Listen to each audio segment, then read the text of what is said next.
many times do you end up changing it in a day?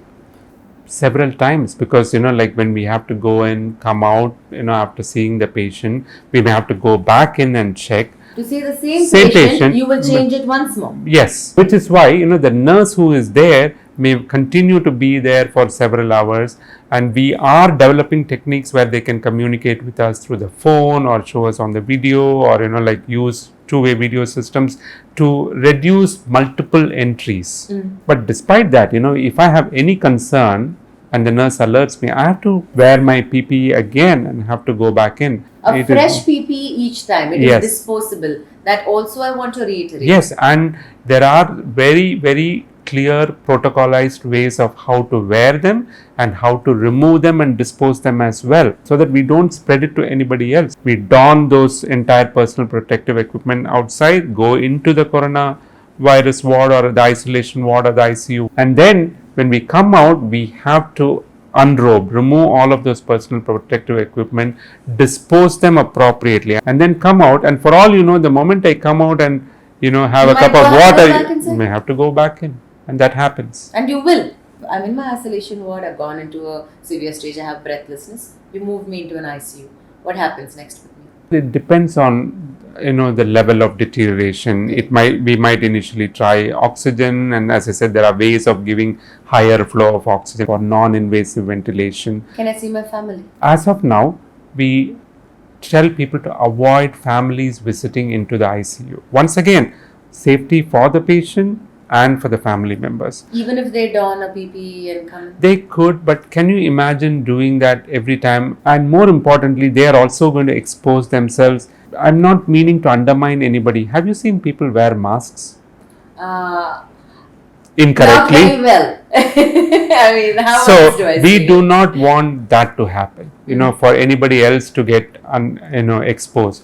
So we give them the option of watching them through a two-way video on a phone or something. It is hard for the families, but it is in the best interest for both the patients and for the family. If I am in critical care, for me it feels like it's a 50-50 chance. 50% that I will make it out, and 50% that... Before you go even further, please change it. Yeah. Okay. So all through the world, when you look at any aspect of critical care, when I say ICU, there are different levels of ICU. Ours is what we call a tertiary care ICU. We get the really sick patients even from other hospitals. Even in a hospital like this, the mortality of patients in the ICU would be about a fourth, about 25-30%.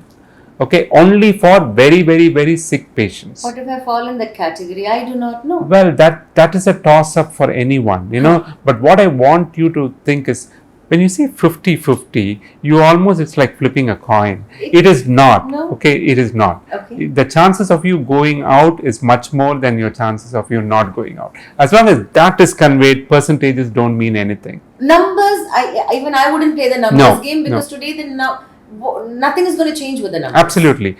I want to convey that if you are in an ICU, the chances of you going out of the ICU is much more than you succumbing to your disease. Of course, when you leave the ICU, you may continue to require what we call rehabilitation, because you need to get back to where you were before, and that might take time depending on what the condition is, what the problem is, what your comorbidities are, what your age is. So there are so many other factors that go into it, but don't associate ICU with death.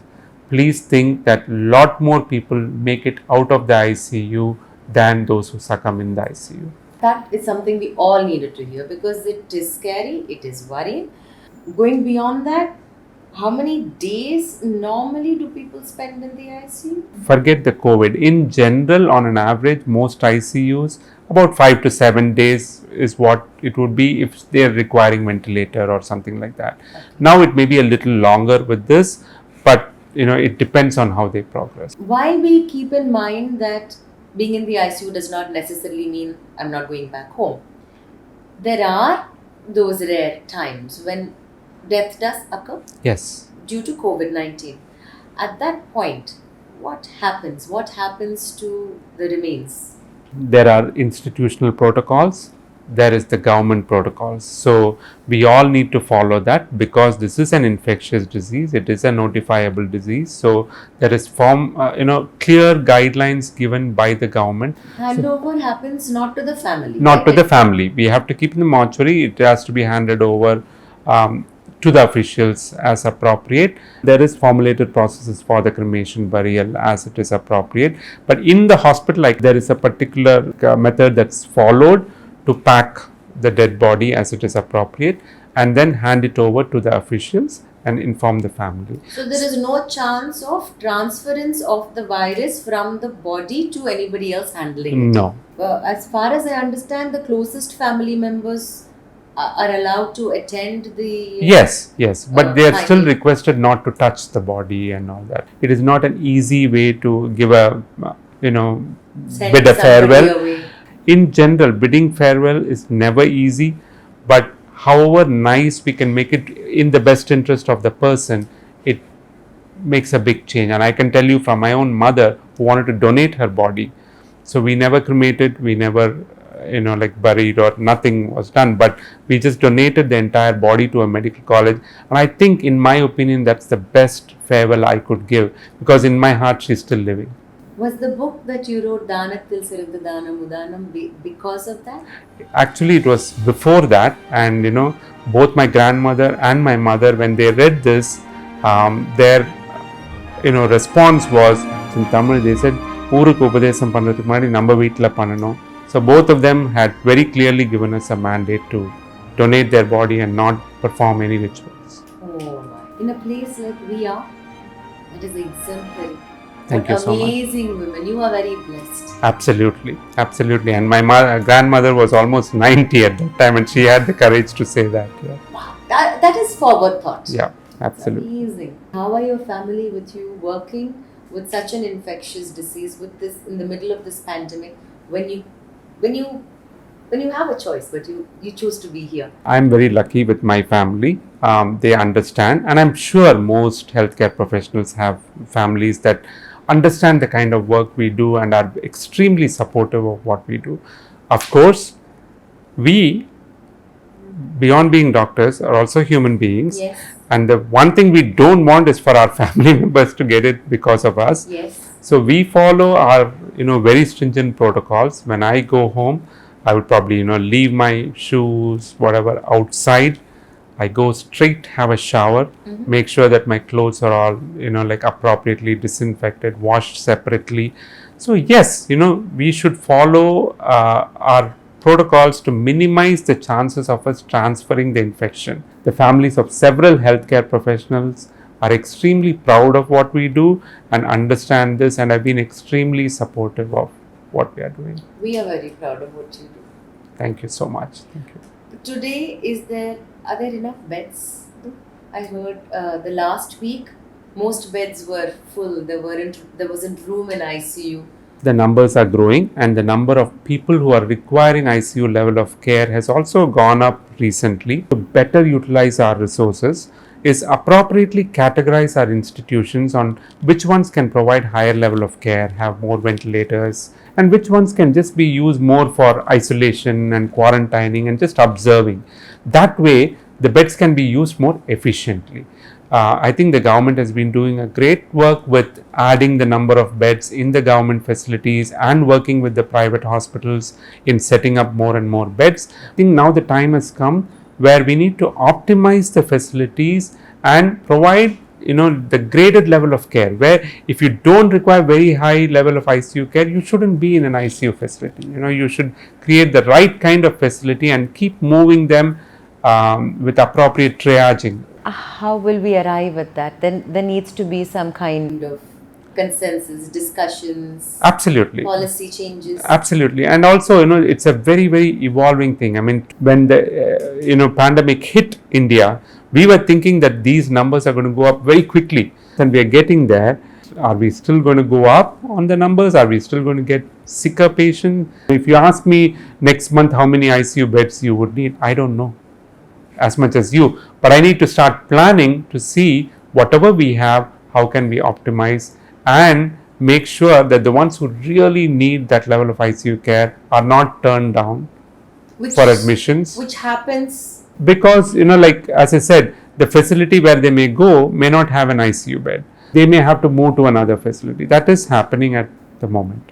The chance of reinfection for a person who's even reached a severe stage but has been discharged and gone home, Yes, it exists, right? absolutely. So Yes. just because you have been infected once and you've gone into disease stage and you have come back from it does not mean you are immune. We don't know the disease enough. As of now, there is a chance of recurrence. Again, we'll go to the chickenpox example. Now we know that people have had chickenpox. If they get it later, they could get herpes zoster, like shingles, different kind of disease. So we don't know, like with COVID, are we going to have recurrences? Are people going to have repeated infections? Is it going to take some other form? Or is it never going to happen again? Your guess is as good as mine. So the point is now to live and live safely. If we contract it despite our best efforts to keep ourselves safe and not to transmit it if we have it already. Yeah. If it progresses to a stage where we are hospitalized and we even come to a severe stage, we're still being taken care of, given the best care depending upon what our body requires. At the same time, we try and lead a healthy lifestyle, boost up our immunity, ensure that we are an organ donor, Thank you. and we live with this and live together and thank our doctors. Absolutely. And as I said, like be safe, but don't live with a state of anxiety forever. It is not worth it. Follow the precautions so that the chances of you getting disease is lowered. And if you do have symptoms, present early so that the progression can be watched and prevented from deterioration if possible. If beyond all this you get treated and you come out, still be safe. Make sure that people around you are safe. Don't have a stigma to this and run away saying I don't have it or I'm not going to say I had it. It is a viral illness which anybody can get. We just need to be safe and practice appropriately to prevent it from progressing. And we come out of this together. Absolutely.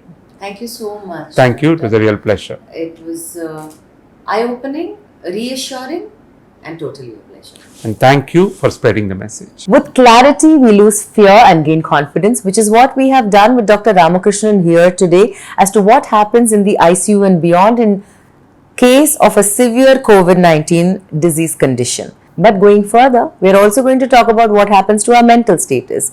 If we are a patient in the ICU, if you are a patient in isolation, or if a loved one has been affected by COVID-19 and is hospitalized, what should we be doing for them? What should we be doing for ourselves?